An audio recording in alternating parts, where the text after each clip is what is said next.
information. We are really excited to have you here, and I'm gonna pass it over for you now, Amelia. Thank you. I'm very excited to be here. I was just saying that some of my colleagues actually joined the hack last year, and so they were very keen to have us involved this year. So I'm delighted to be here and delighted to talk to you a little bit about the hearts and minds of digital transformation. So I will start. So I am a digital culture lead here at R Squared Factory, and we are part of Rolls Royce, which I'll kind of explain that relationship a little bit more as we go on. So I am a Scrum Master with the Scrum Alliance and an IC Agile qualified Agile coach, and also a CPD accredited digital trainer of excellence. So as you'll see as we go through that, I'm with all that Agile experience, I am the product owner for our Agile program and also our culture practicing program as well. So let me go on. Sorry about that. So R Squared Factory stems from the R Squared Data Labs, which was the advanced AI and data analytics arm of Rolls Royce. So we're a new venture, but also one that's not quite so new because we have 3 decades of institutional memory in unlocking hard to access data, working with complex systems and legacy infrastructure, and building data-driven innovations for the most demanding industrial environments. So many of you will have heard of Rolls Royce. It's a very iconic engineering company. And to be clear, we're not talking about the cars. I don't get a company car for the job. This is aircraft engines side of the business. So, as I say, it's an iconic engineering company. It's experienced and established through lots of years of experience, lots of learned behaviour. And so continue developing, delivering for our customers in a digital world where there's lots of uncertainty and change. Most recently with COVID pandemic, obviously we have a power by the hour model. So when our planes don't fly in the sky, we don't get paid. So the R Squared Data Lab supported the different business units in COVID, but also prior to that to develop a digital first culture and enable us to adapt with agility and pace. So we're now 5 years into this journey of enabling a digital first mindset, and we kind of feel like we've got the right ingredients and balance of learning and development. So we're now taking all of those learnings that we've had from inside Rolls Royce and making our digital culture program available to help other like-minded companies with some of their transformation challenges. So maybe climate change, supply chain resilience, and trustworthiness in artificial intelligence. So we've already collaborated with loads of different industries from aerospace, healthcare, pharmaceuticals, and already starting to deliver value back into those businesses. But what do we actually mean by digital culture? So for us, digital culture is about crafting the right behavior and the right environments to really leverage the benefits of digital. So it's really about the practices and the people and how you unlock that within the organization.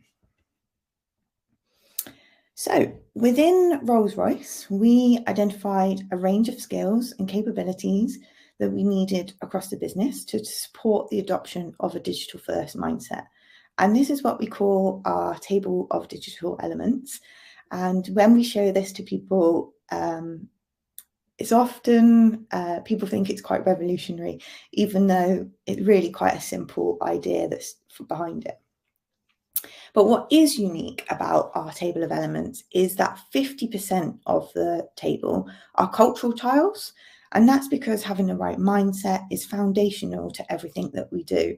And so these are the pink tiles that are key to crafting the right behavior, the right environment, so that you can really leverage those benefits of digital. But to be clear, you don't actually have to be digital. No, to be digital, you don't have to do digital. And I know that sounds a bit bizarre, but it's actually about being positively disruptive. It's about challenging yourself and exploring opportunities with an open and growth mindset. It's about, do you look ahead and embrace the unknown? Are you prepared to fail? And most importantly, learn from those opportunities. And are you asking the why behind things? And these are the human skills, and this is what we do naturally as humans. So why wouldn't we make this the first thing that we do in a digital transformation journey? We need to be people-led rather than technology-led, which is a change in how we think about things. So many times we hear that AI or data is going to solve a problem. And yes, it will. But behind that, there is always a need for people to be there to analyze the data, to interpret it, to make decisions on it, and make that technology stick within an organization. And this was something, to be clear, that was very difficult within Rolls Royce. Telling people all of a sudden that they needed to fail fast when there's mottos across the walls saying right first time is a hard task for people to suddenly switch that mindset. So this is where we needed to be creative in the digital sense. We created digital twins of processes so that when you fail, you're not impacting the safety of an engine or the passengers on board an aircraft. You're doing it in a safe place. So then in our table of elements, we move into skills in the digital sense. So these are data literacy, how to unlock data, visualization, basic analytics. And these are the purple elements in the middle. And then lastly, in the greeny kind of turquoise tiles, these come the technology enablement. And this is where we focus on the technology that can really unlock those human skills. So it's about seeing it in practice with the AI, the AR, and the VR, for example. But to be clear, not everybody needs to be a data analyst or a software engineer. It's really about tailoring the journey for each individual so that you have a sense of purpose and a clear plan for your career progression. But what is important is that everyone has at least a foundational understanding of the core concepts about what we mean by digital and those human skills. And so we made those elements mandatory as part of our annual learning and development courses. So we have different levels within the business. Our pioneers are typically high potential talent, they're digital natives, which I'll talk a little bit more about on the next slide, who really embrace the power of digital. They help to promote and they help to deliver digital awareness initiatives around the business so that they can really build momentum and spread the message. Then we have the enablers, who are influential specialists. Maybe they're leaders, maybe they're subject matter experts or managers who are focused on breaking down the barriers to excite and empower and equip their workforce in the pursuit of digital innovation. So these people generally hold the purse strings, but also unlock the doors. And then finally, we have our tech practitioners, and these are our programmers, our analysts, our engineers and scientists who actually do the hard work with the data. And they help to unlock the value by leveraging the power of AI, of data, of all of those technical skills as part of their role. And they have a level of expertise that other people in the business do not have. But one size does not fit all. We now have so many generations in the workplace, all with their own personas, beliefs and challenges. And not everyone reacts in the same way to change, and everyone also has different experiences of digital. And welcoming those different viewpoints is crucial if we're to be innovative and to stay ahead. So the first group of people that we identified in Rolls Royce were the early adopters. And these people are always ahead of the trend, queuing up for the new release of something. Whatever it is, they're eager to have it first and to learn about it. We also then have digital natives, and they kind of behave in a similar way to the early adopters, where they're often young people who are almost born with a phone in their hands. But it's not just an age thing, it's more of a mindset. This group intuitively know how to use technology. They understand the benefits, they understand why it's important, and they understand why they need to embrace digital in the workplace. We then have the interested but don't know where to start group. And these people are not necessarily against technology or against digital mindsets, but they're kind of a bit overwhelmed in terms of how they can get involved. They don't really know where to start on their journey. And then lastly, we have the scared of digital. And these are the people that really just don't know what to do with digital at all. And there's a real fear within this group that they're going to be made obsolete and lose their jobs by implementing technology in the workforce. But none of these images, they're just for illustration purposes. They actually have our CTO and our CMO in some of these images, so they're not afraid of digital at all. But I'd like you all kind of just to take a few minutes to think about which persona might best describe you. Where do you think you fit? And it may actually be different at different points in time, or whether you're at home or whether you're at work.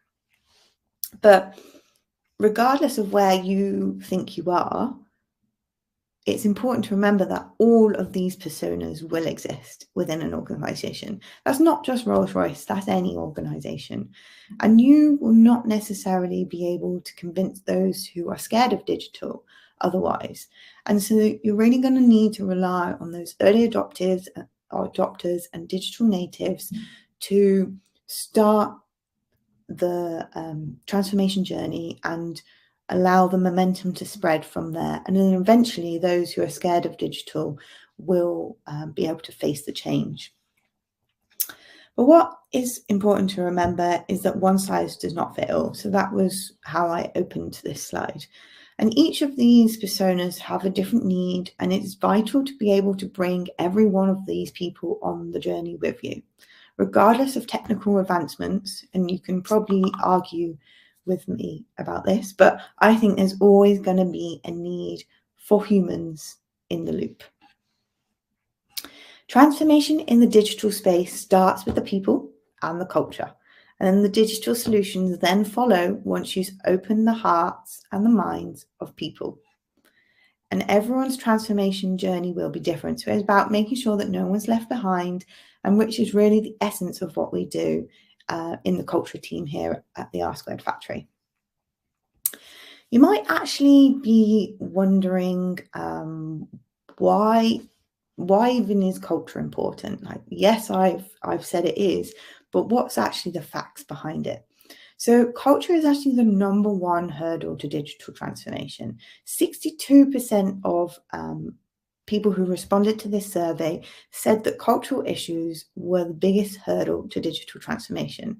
And it's not just a UK issue. It's happening everywhere. It's happening in France, in Germany, in Spain, in Netherlands. In all of these countries, culture is so important for digital transformation. And that's because people are what underline all of these things. Well, why do you need to be continually innovating? So this is a great example, I think, a little bit maybe of an older one now, but there's some obviously other great companies out there that are good examples of how putting customers forward and customers in forefront of your mind, and innovating will lead to different growth. So obviously in 2007 was kind of the turning point between Blockbuster and Netflix. Obviously Blockbuster was traditionally, you went to the video store, you hired your video, and then you took it home, and then you took it back within a day or two. And in 2007, Netflix decided they're going to launch a streaming service. And Blockbuster actually considered this option too, but decided actually, no, we think let's introduce DVDs by mail. And that was really the turning point, because Netflix listened to their customers and went from strength to strength. And Blockbuster were not prepared to change up their business model and ended up going bankrupt. So it's a great life lesson for everyone in that. So culture change doesn't just happen overnight. As I said in one of my introduction slides, this was a 5-year journey within Rolls Royce. And that really has to be a collaboration of minds that comes both from the senior leaders at the top of a company, but also comes from the bottom by the graduates, the apprentices, the early careers employees that are going to flow through the business over time as they become the change agents. And at the heart of all transformation activities are people, if I haven't stressed that enough times already. So hearts and minds and emotions are involved, which means that people need to be comfortable with change.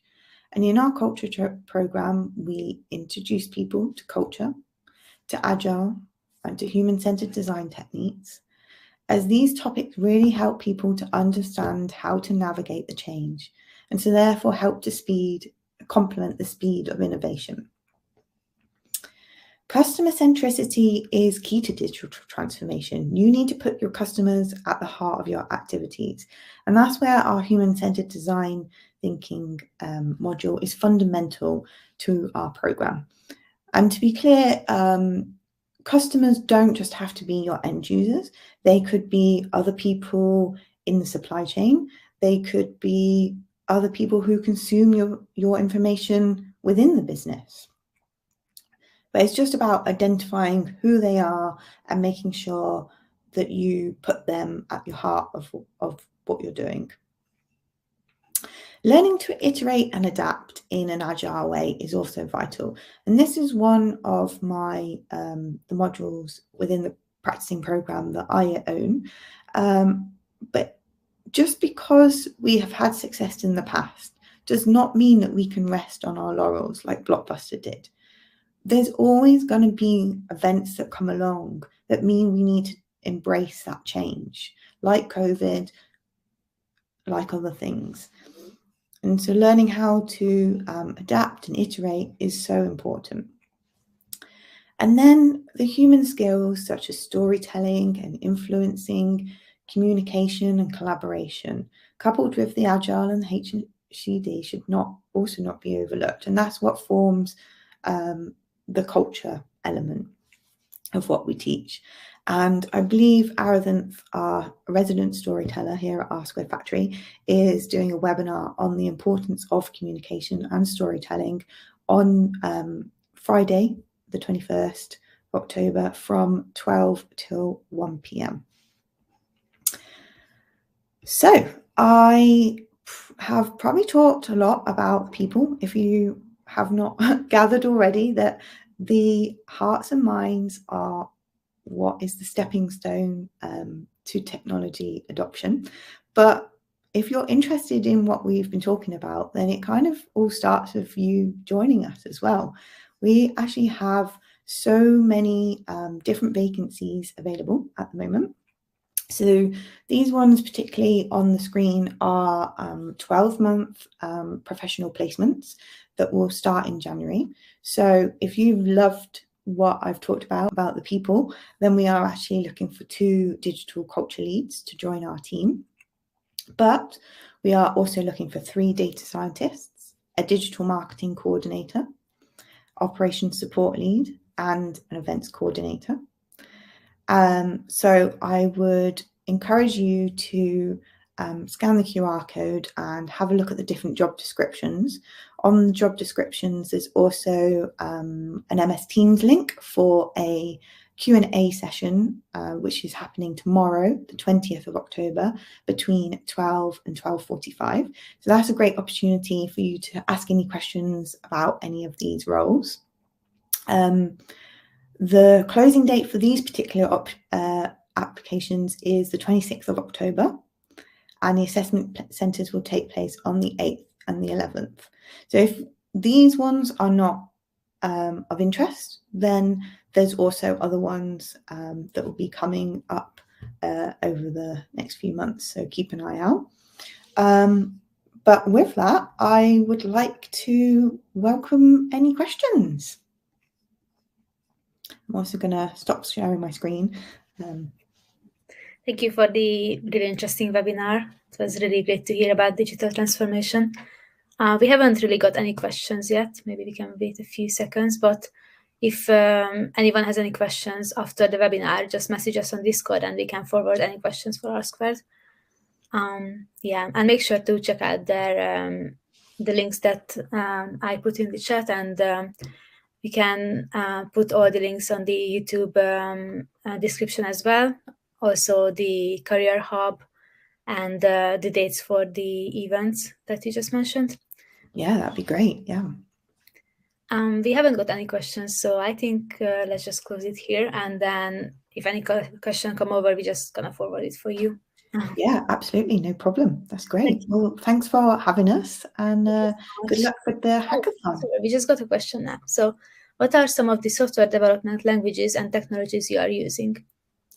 I'm probably not the best person to answer this because my coding knowledge is fairly limited because I don't actually need to use it on a day-to-day basis. But I know that Python is primarily what is being used within our tech team.